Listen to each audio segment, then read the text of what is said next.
Sabir, I তোমাকে কে বলেছে যে উনি আমার সৎ মা? উনি আমার আপন মা। আমি কখনো তোমাকে বলেছি যে উনি আমার সৎ মা? মা, এ কি মা, তুমি কান্না করছো কেন? কই মা, আমি তো কাঁদতেছি না। আসলে কি কাজ করার সময় আমার চোখে ময়লা পড়ছে তো, তাই চোখ দিয়ে পানি পড়তেছে, কাঁদতেছি না। কাজ করার সময় চোখে ময়লা পড়েছে মানে? আমার বাড়িতে এতগুলো কাজের লোক থাকতে তুমি কেন কাজ করছো? বৌমা এত রাগ করো কেন? এটা তো আমার পোলার বাড়ি, তাই না? পোলার বাড়িতে যদি মা কাজ করে সমস্যা কি? তাই তো আমি নিজের থেকেই কাজ করতেছি। না, আমি তোমার কথা বিশ্বাস করি না। আমি তোমাকে কি বলেছিলাম? তুমি আমার শাশুড়ি মা, তুমি এই বাড়ির কোনো কাজ কখনো করবে না। তুমি নামাজ পড়বে, রোজা করবে এবং আমাদের জন্য দোয়া করবে, কিন্তু তা না করে তুমি কি করছো? এখানে কাজ করছো। তার মানে এই বাড়ির কোনো মেম্বার তোমাকে কাজ করার হুকুম দিয়েছে। কার এত বড় সাহস, হ্যাঁ, যে কিনা আমার মাকে কাজ করতে বলেছেন? তার নাম বলো, আমি তাকে দেখে নিচ্ছি। কেউ কোনো কথা কয় নাই বৌমা, বিশ্বাস করো। আমার শুয়ে বসে খাইতে ভালো লাগে না। সারাক্ষণ শুয়ে বসে টিভি দেখে কি ভালো লাগে কও? এই জন্যে তো মনে করছি টুকটাক যদি একটু কাজ করি আমার শরীরটাও ভালো থাকবো, মনটাও ভালো থাকবো, তাই তো কাজ করতেছি। তুমি আমার প্রশ্নের উত্তর দিবে না, তাই তো? কোনো সমস্যা নেই। সত্যি কথা কিভাবে বের করতে হয় তার টেকনিক আমার খুব ভালো করে জানা আছে। সাব্বির, শিফা, কই তোরা? তাড়াতাড়ি এদিকে আয়। বৌমা ওদের কিছু বললো না বৌমা। আরে কি রে আপা, তুই কখন আসলি? সাব্বির, আমি কিছুক্ষণ আগে এসেছি। তুই আমাকে একটা কথা বল, এই বাড়িতে কাজের বুয়া থাকতে আমার শাশুড়িকে দিয়ে কে কাজ করাচ্ছে? হ্যাঁ, কে কাজ করার হুকুম দিয়েছে তাকে? আরে তুই এমন সামান্য বিষয় নিয়ে উত্তেজিত হচ্ছিস কেন? আমি বলেছিলাম, কারণ কি জানোস, এই যে আন্টি তো সারাক্ষণ শুধু শুয়ে বসে থাকে আর নামাজের সময় নামাজ পড়ে। তাই ভাবলাম বাসার যে কাজের বুয়াগুলো আছে না, ওদেরকে বিদায় করে দিই। বিদায় করে দিলে বাকি কাজগুলো আন্টি করুক, তাহলে তোদের খরচটাও কমবে। তাই এই চিন্তা করে আমি এই কাজটা করেছি। Just shut up. তুই হলি আমার বাড়ির গেস্ট, 2 দিনের জন্য আমার বাড়িতে মেহমান হয়ে এসেছিস। তোকে আমার বাড়িতে মাতব্বরি করতে কে বলেছে? হ্যাঁ, তুই কাকে কি করতে বলেছিস? তুই জানিস না এইটা আমার মায়ের সমতুল্য শাশুড়ি মা? তাকে আমি কোনোদিনও পরের চোখে দেখিনি। আমি আমার নিজের মায়ের মতো ভালোবেসেছি। আর তুই কিনা তাকে হুকুম দিয়েছিস? কেন করেছিস তার সাথে এমনটা? আপু, তুই তো রাগ করছিস কেন? আমি তো তোদের ভালোর জন্যই করেছি।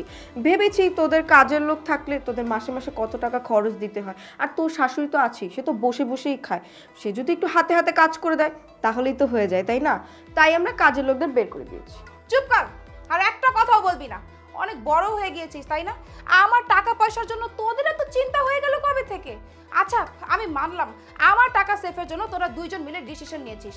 এতই যেহেতু মায়া লাগছিল, তাহলে আমার শাশুড়ি মাকে দিয়ে কাজ না করিয়ে তোরা 2 ভাই বোন কেন কাজ করলি না? আর তুই জানিস আমি এই বাড়িতে বউ হয়ে এসেছি, কিন্তু আমার মনে হয় না যে এটা আমার শ্বশুর বাড়ি। আমার মনে হয় এটা আমার নিজের বাড়ি। আমি অনেক ভাগ্য করে এমন একটা সুন্দর পরিবার পেয়েছি, যে পরিবারে শাশুড়ি মা না, বরং আমার নিজের মতো একটা মা পেয়েছি, ভালো একটা স্বামী পেয়েছি। আর তোরা সেই মানুষটাকে অসম্মান করেছিস। না, তোরা 2 জন এই বাড়িতে আর থাকতে পারবি না। সাব্বির, তুই আমাকে একটা কথা বলতো, আর যদি আমার শাশুড়ি মার জায়গায় আমাদের নিজের মা থাকতো, তাহলে কি তার সাথে তুই এই কাজটা করতে পারতি? কখনোই করতে পারতি না।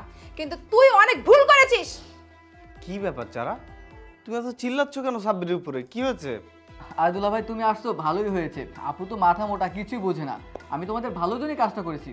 এই যে তোমাদের বাসায় যে কাজের বউগুলো ছিল না, তাদেরকে আজকে বিদায় করে দিয়েছি। কারণ তো আন্টি তো সারাক্ষণ শুয়ে বসে থাকে, কোনো কাজ করে না, শুধু নামাজের সময় নামাজ পড়ে। তাই ভাবলাম কি কাজের বউগুলো বিদায় করে আন্টিকে দিয়ে বাসার যাবতীয় যে কাজগুলো আছে এগুলো করে, তাহলে তোমাদের টাকার খরচটা কমে যাবে। তাই এই চিন্তা করে আমি কাজের বউগুলোকে বিদায় করে আন্টিকে কাজ করতে বলেছি, বুঝেছো? সাবির, আই তোমাকে কে বলেছে যে উনি আমার সৎ মা? উনি আমার আপন মা। আমি কখনো তোমাকে বলেছি যে উনি আমার সৎ মা? তুমি বলছো যে উনি আমার সৎ মা। উনি আমার আপন মা, আমার নিজের মা। তুমি আমার নিজের মাকে সৎ মা বানিয়ে দিচ্ছ, তাই না? আর তোমাকে মাতব্বরি করতে কে বলেছে? কে বলেছে যে আমাদের বাসার কাজের বুয়াদেরকে বের করে দিতে, তাদেরকে বের করে আমার মাকে দিয়ে কাজ করাতে? তোমাকে কি আমাদের ফ্যামিলির ব্যাপারে নাক গলাতে বলেছি? তোমরা এসেছো এ বাসায় 2 দিন বেড়াতে, বেড়াবা বেরিয়ে চলে যাবা, সেটা না করে তোমরা আমাদের ফ্যামিলির ব্যাপারে নাক গলাচ্ছ। এত সাহস কোথা থেকে পেলে?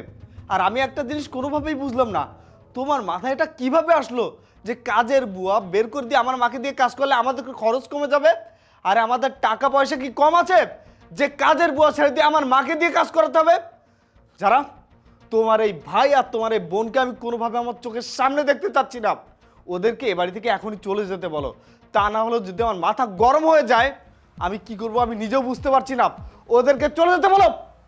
তোরা এই মুহূর্তে আমার এই বাড়ি থেকে চলে যাবি, আর কখনো তোরা আমার এই বাড়িতে আসবি না। যা, বের হয়ে যা।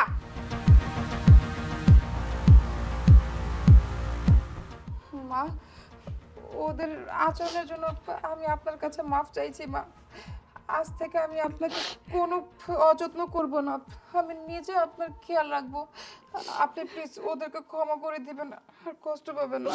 আমি কিছু মনে করি নাই বৌমা, তোমার মতো বউ আর বাসার মতো ছেলে পেয়ে তো আমি গর্ব করি।